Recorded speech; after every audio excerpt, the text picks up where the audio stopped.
Ya hice anteriormente un video hablando de algunas curiosidades sobre Karina Harvey, pero ahora, sumado a esos que ya dije, decidí realizar este video para contarles cómo nació, en qué año transcurre la historia y otras cositas interesantes para que conozcan aún más la historia. Para empezar, Karina Harvey tiene un millón de cambios, desde argumentales hasta personajes, número de libros e incluso trama, que al día de hoy sigue cambiando sobre la marcha. Es lo bueno de mi técnica de escritura, es decir, no tener la historia 100% planeada. Originalmente la historia de Karina se comenzó a escribir en el año 2005 y se trataba de un pequeño cuento para nada desarrollado que contaba la historia de una chica con poderes. Ese mismo cuento, escrito en hojas borradores, es decir, hojas que se usan para lo que sea, solo se llamaba Zaires, sí, un nombre parecido a Cyrex, que es el lugar donde vive Karina. En ese entonces yo no tenía ninguna experiencia como escritor, me había tirado a la pileta porque sí, para ver qué podía hacer, y en el transcurso tan solo eran diálogos cortos sin mucha historia, e incluso los personajes aparecían porque sí, sin agregarle nada a la trama. Ni siquiera estaba en mi cabeza cómo lucían los personajes, hablaban y ya. No les voy a mentir y decirles que me acuerdo 100% de la historia. Ya pasaron muchos años y en ese entonces solo dejaba salir mi imaginación. Después de que terminé Zaires me dispuse a escribir la segunda parte de ese cuento corto, llamada nada más y nada menos que Zaires 2. Tenía 15. ¿Qué esperan? ¿Un Señor de los Anillos? No. Zaires 2 estaba escrito en el mismo formato, un cuento corto que no tiene nada de desarrollo y ni siquiera me acuerdo de qué iba esa historia. Le había dibujado hasta portadas a cada cuento. Las secuelas de Zaires fueron llamadas Zaires 2 y 3 respectivamente, culminando la historia en Zaires 3 con la muerte de Karina y el triunfo de Lord Clanton. Fin, eso es todo. ¿Qué más querían?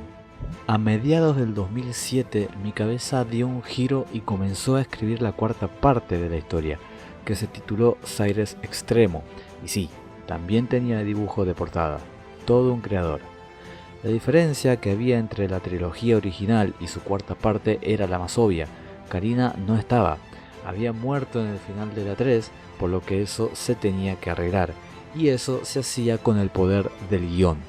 Pasaron miles de años desde la muerte de Karina y obvio, con la llegada al poder de Lord Clanton, el mundo había sucumbido a su maldad y era oscuro y casi sin vida. Algún personaje que andaba por ahí medio aburrido tiene la genial idea de revivir a Karina, y no solo a Karina, sino que a Anthony también. Recuerden que pasaron miles de años, supuestamente. ¿Y cómo revivirán los personajes? Se preguntarán. Al mejor estilo La Momia. ¿Recuerdan La Momia? ¿Que succionaba la piel de vivos para rearmar la suya? Sí, eso hizo Karina. Trauma de por vida. Menos mal que nunca escribí eso de verdad. Otra diferencia en Zaires Extremo era que estaba escrito en formato libro.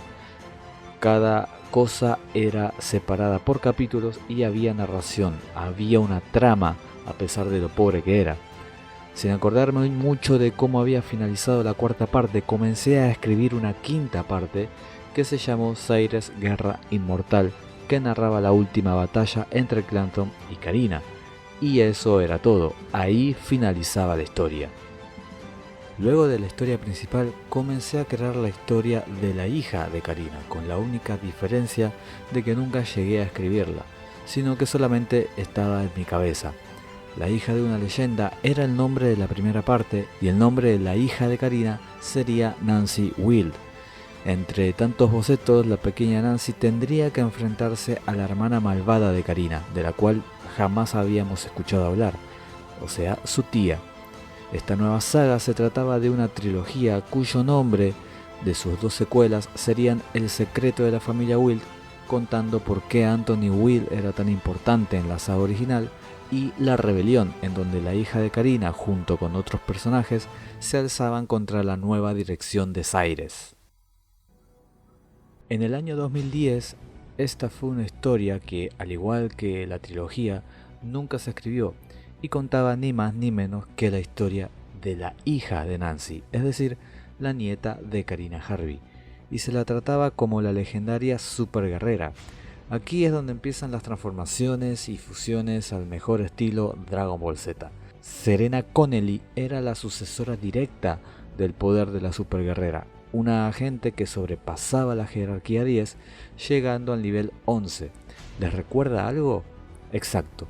Esa idea luego la reciclé para la intercuela de La jerarquía perdida, donde Pamela Stronger era la legendaria agente de jerarquía 11. Se contaba que Karina era la única que había llegado a ese nivel y ahora su nieta había heredado esa capacidad, saltándose a su hija Nancy. En el 2012, y teniendo en cuenta a Cyrus Extremo, se realiza una reescritura total de la primera trilogía. Aún sigue llamándose Cyrus, sin embargo, la segunda y tercera parte, lejos de llamarse Cyrus 2 y 3, poseen subtítulos Operación Shetland y La Comunidad Wave. Operación Shetland luego pasaría a llamarse Aventura en la isla Shetland, para luego llamarse Karina Harvey Los Cristales del Tiempo, y el nombre de la tercera entrega se mantuvo. La razón por la cual se cambia el nombre y se pone de antemano Karina Harvey es porque directamente y al principio sin intención, Karina es la protagonista de las historias. En el 2015 finalmente se realiza la última reescritura de la primera entrega, conservando la historia principal, pero enfocado más en el misterio del pasado de Karina y dándole más personalidad a cada personaje, así como también agregando más personajes. Antes del reinicio del 2012 se realizó otro reinicio llamado Cyrus 2.0, en donde la historia sufría un cambio de 360 grados, ya que Karina no tenía poderes, usaba armas y era una agente del gobierno. Esa historia jamás llegó a terminarse. Es bueno hablar de algo de lo que nunca se habló o se aclaró, y es de la ubicación temporal de la historia de Karina Harvey, al menos de la primera entrega. Karina Harvey nace el 25 de febrero del 2017, o sea que a todos los de Piscis les digo que sí, Karina es de Piscis, chicos. El atentado a su vida lo tiene a los 5 años, es decir, en el 2022, lo que quiere decir que este año Karina es atacada, y después la historia transcurre a sus 15 años, o sea 10 años después, en el año 2032. En octubre del 2017, y después de haber pasado por un extenso número de cambios, tanto en historia como en personajes, la editorial Tayel pone finalmente a la venta Karina Harvey, Su nombre será leyenda, primer libro de lo que se llamó al fin y al cabo y casi a último momento como la saga de la batalla del tiempo. Déjame en los comentarios si te gustaría que se recicle alguna idea de las que se tuvieron a lo largo de este camino de origen y creación de Karina Harvey, desde sus simples inicios hasta ser la historia que hoy es.